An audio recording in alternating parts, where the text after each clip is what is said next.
అఖండ 2 తాండవం ట్రైలర్ ఆధారంగా దీన్ని రివ్యూ చేద్దాము. దీనిలో కూడా బాలకృష్ణ డ్యూయల్ రోల్ ఉన్నట్లు కనిపిస్తున్నాడు. అతడు అఖండ దైవిక ఆధ్యాత్మిక అవతారంలో ఉన్నట్లుగా అనేది ఒక పాత్ర ఏదంటూ ఉందన్నమాట. టీజరు మరియు ట్రైలర్లో ఆయన యొక్క అఘోర రూపానికి శక్తివంతమైన లుక్ అయితే ఇచ్చారు.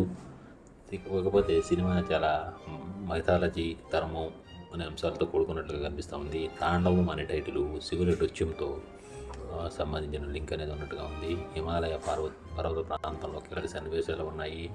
ఇది పాన్ ఇండియాగా తీస్తున్నారు కాబట్టి దీనిలో కుంభమేళా కానివ్వండి అట్లాంటికి సంబంధించిన మీకు అక్కడ కనిపించేది ఒక మతం, ఈ దేశంలో ఎటు చూసినా మీకు కనిపించేది ఒక ధర్మం, సనాతన హైందవ ధర్మం.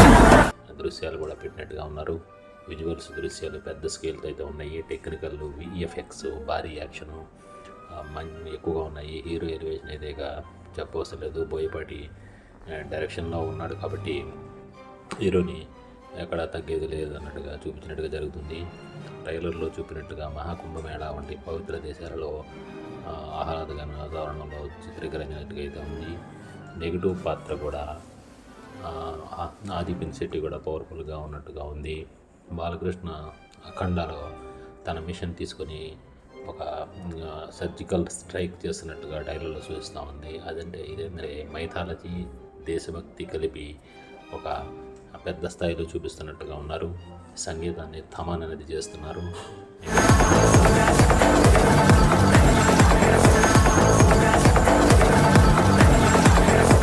తర్వాతగా ఈ రెండు చూస్తుంటే దేవతా శక్తి అంటే దైవిక భౌతిక సమ్మేళనంగా అయితే ఈ సినిమా అనేది ఉన్నట్టుగా ఉంది.